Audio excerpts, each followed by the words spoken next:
نحمدہ ونصلی علی رسولہ الکریم اما بعد فاعوذ باللہ من الشیطان الرجیم بسم اللہ الرحمن الرحیم رب اشرح لی صدری ویسر لی امری واحلل عقدۃ من لسانی یفقہوا قولی۔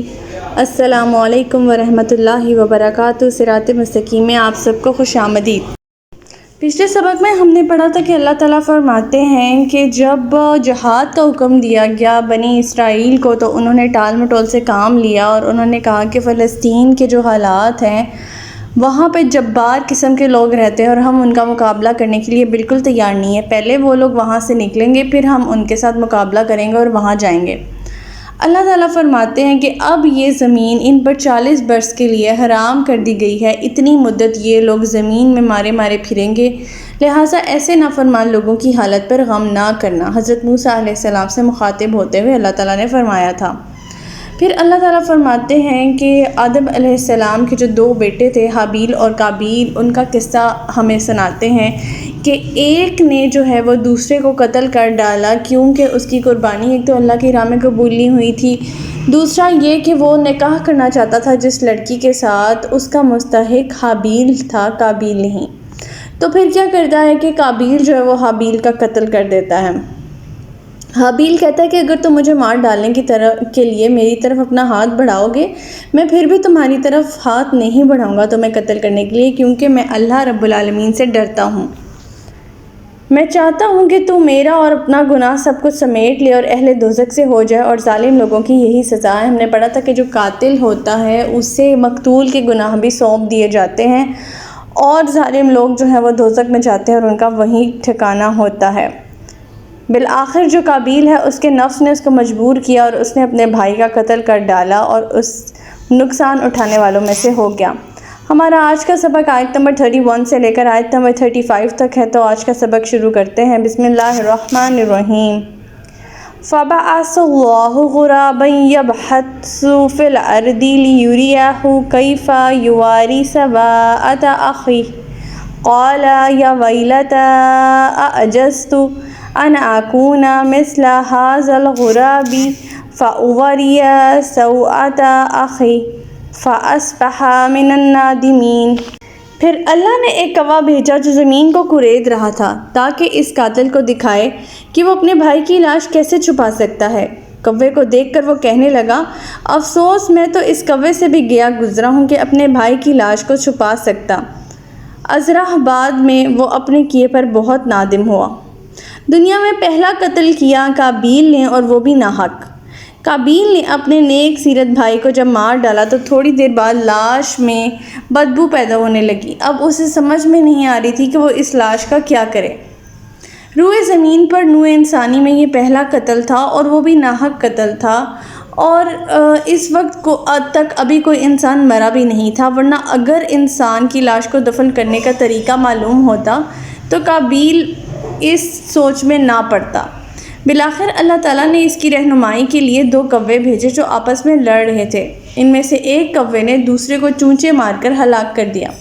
پھر اس نے اپنی چونچ سے زمین کو کریدنا شروع کر دیا، یہاں تک کہ اس میں اتنا بڑا گڑھا بن گیا جس میں مردہ کوے کی لاش کو چھپایا جا سکے۔ کوے نے مردہ کوے کی لاش کو اس گڑھے میں رکھ کر اوپر سے مٹی ڈال کر اسے زمین میں دفن کر دیا۔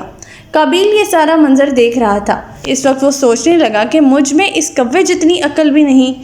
خیر اس نے بھی اس طرح زمین میں گڑھا کھودا اور اپنے بھائی کی لاش کو زمین میں دبا دیا۔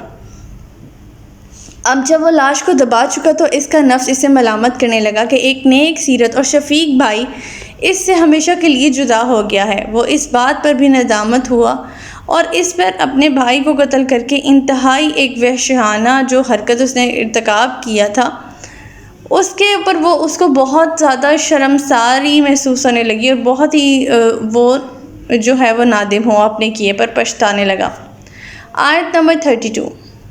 من اجل ذالک کتبنا علی بنی اسرائیل انہ من قتل نفسا بغیر نفس او فساد فی الارض فکأنما قتل الناس جميعا ومن احیاها فکأنما احیا الناس جميعا وَلَقَدْ جَاءَتْهُمْ رُسُولُنَا بِالْبَيِّنَاتِ ثُمَّ إِنَّ كَثِيرًا مِّنْهُمْ بَعْدَ ذَلِكَ فِي الْأَرْضِ لَمُسْرِفُونَ۔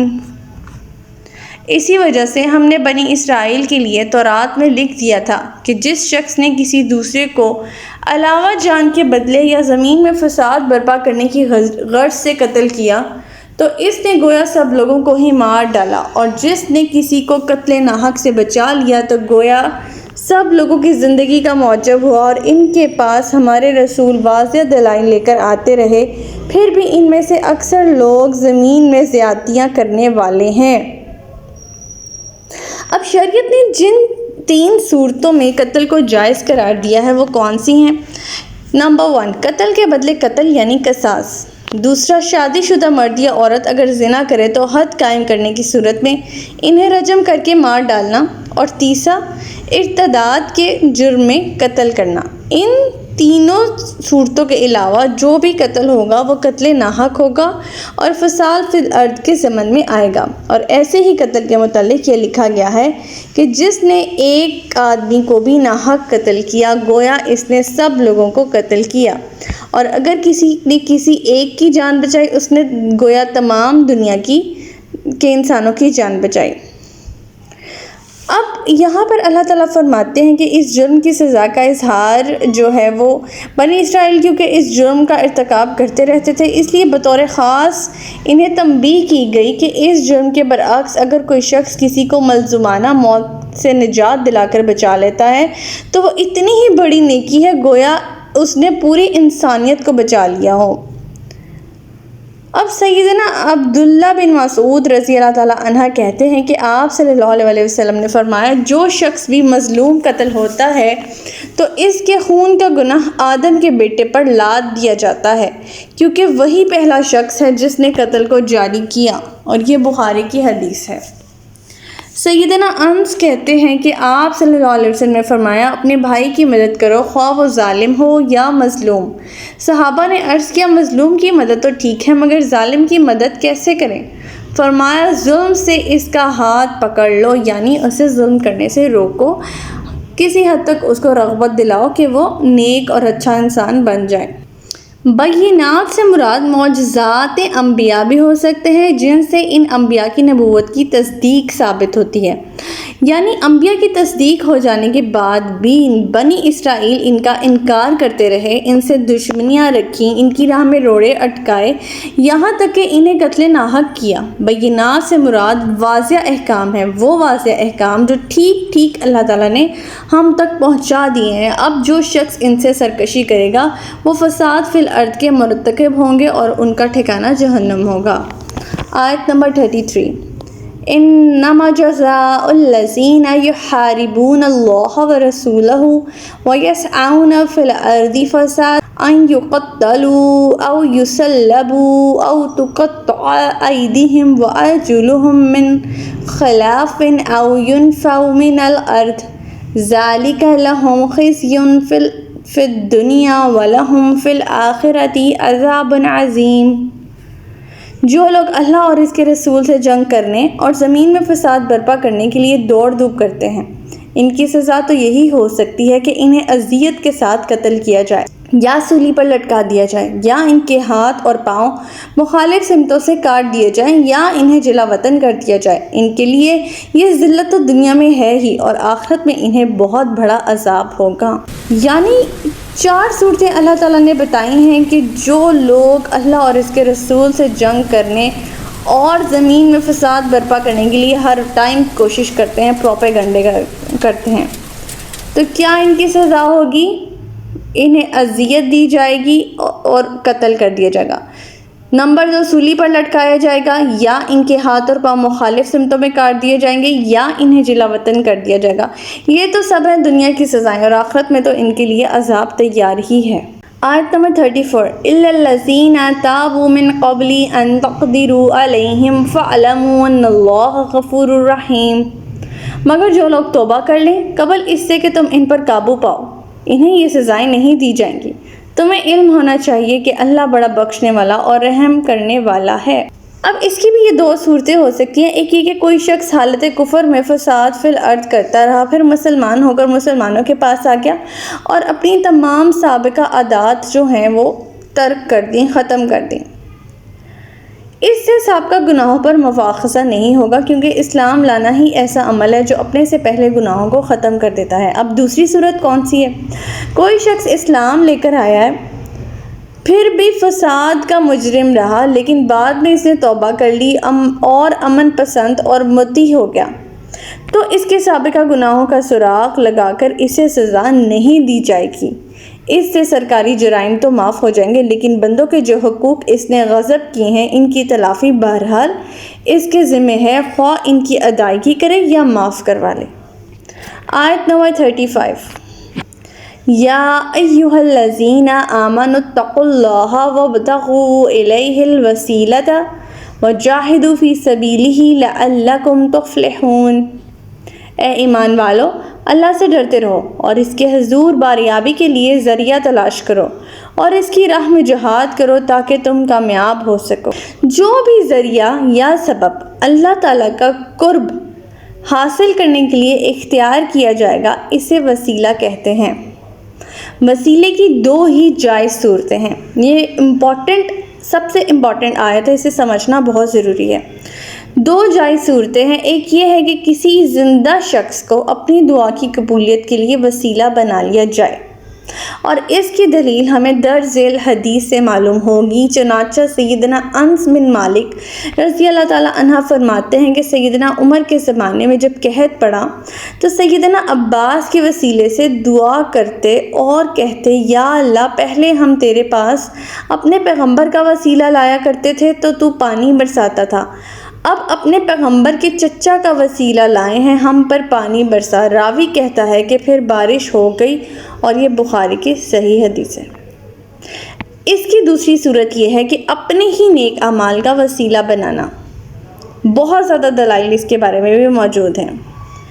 بہت سے مقامات پر یہ حدیث جو ہے وہ ریفر کی جاتی ہے کہ بنی اسرائیل کے 3 شخص ایک دفعہ سفر میں جاتے ہوئے طوفان میں پھنس گئے اور ایک غار میں جا کر انہوں نے پناہ لے لی. اتفاق سے ایک بڑا پتھر پہاڑ کے اوپر سے لڑکتا آیا اور اس نے غار کا منہ بند کر دیا. اب وہ تینوں اپنی زندگی سے مایوس ہو چکے تھے. انہوں نے سوچا کہ اس وقت صرف اللہ سے دعا ہی کام آ سکتی ہے، لہٰذا ہم میں سے ہر شخص اپنے کسی ایسے نیک عمل کا وسیلہ دے گا اور اللہ سے دعا کرے گا جو اس نے خالصتاً اللہ کی رضامندی کے لیے کیا ہو. چنانچہ پہلے شخص نے اپنے عمل کا وسیلہ دے کر کہا تو تیسرا حصہ پتھر غار کے منہ سے سرک گیا. پھر دوسرے نے دعا کی تو پتھر مزید سرکا. پھر تیسرے نے اپنے عمل کا وسیلے سے دعا کی تو سارا پتھر غار کے منہ سے ہٹ گیا اور وہ باہر نکل آئے، اور یہ بخاری کی حدیث ہے، وہ بھی صحیح. نیز وسیلہ جنت میں عرش رحمان کے نزدیک ایک مقام کا بھی نام ہے. اذان کے بعد جو دعا سکھائی جاتی ہے اس میں ہر مسلمان رسول اللہ صلی اللہ علیہ وسلم کے لیے دعا مانگتا ہے کہ یا اللہ آپ کو وسیلہ عطا فرما. نیز آپ صلی اللہ علیہ وسلم نے فرمایا، جو شخص میرے لیے وسیلہ کی دعا کرے گا میں اس کی شفاعت کروں گا. میں دوبارہ ریپیٹ کر دیتی ہوں کہ جنت میں عرش رحمان کے نزدیک ایک مقام ہے جس کا نام وسیلہ ہے. اذان کے بعد جو دعا میں وسیلہ ہے وہ اس طرف ریفر کرتا ہے. اصل وسیلہ جو ہے وہ اللہ کی راہ میں جہاد ہے، یعنی اخروی کامیابی کے لیے بہترین وسیلہ جہاد ہے. جہاد کی سب سے اعلیٰ قسم قتال فی سبیل اللہ ہے. تاہم جہاد انسان کی ہر اس کوشش کو بھی کہتے ہیں جو اسلام کی اشاعت اور اسلامی نظام کے قیام میں معاون ثابت ہو سکے اور اس کی راہ میں رکاوٹوں کو دور کرنے والی ہو، خواہ یہ زبان سے ہو، تحریری ہو یا ہاتھ سے کی جائے. تو امید ہے کہ آپ سب کو اس آیت کا مطلب سمجھ میں آ گیا ہوگا. وسیلے کے ریفرنس سے یہ بہت امپورٹنٹ آیت ہے اور یہ سب کو پتہ ہونی چاہیے اور سب کو یاد بھی ہونی چاہیے. تو ہمارا آج کا سبق یہیں تک تھا. اللہ تعالیٰ سے دعا ہے کہ اللہ تعالیٰ ہمیں قرآن پاک کے احکامات پر عمل پیرا ہونے کی توفیق عطا فرمائے. اللہ پاک ہمیں ہدایت دے کہ جس کے بعد گمراہی نہ ہو. ربنا لا تزغ قلوبنا بعد إذ هديتنا وهب لنا من لدنك رحمة إنك أنت الوهاب.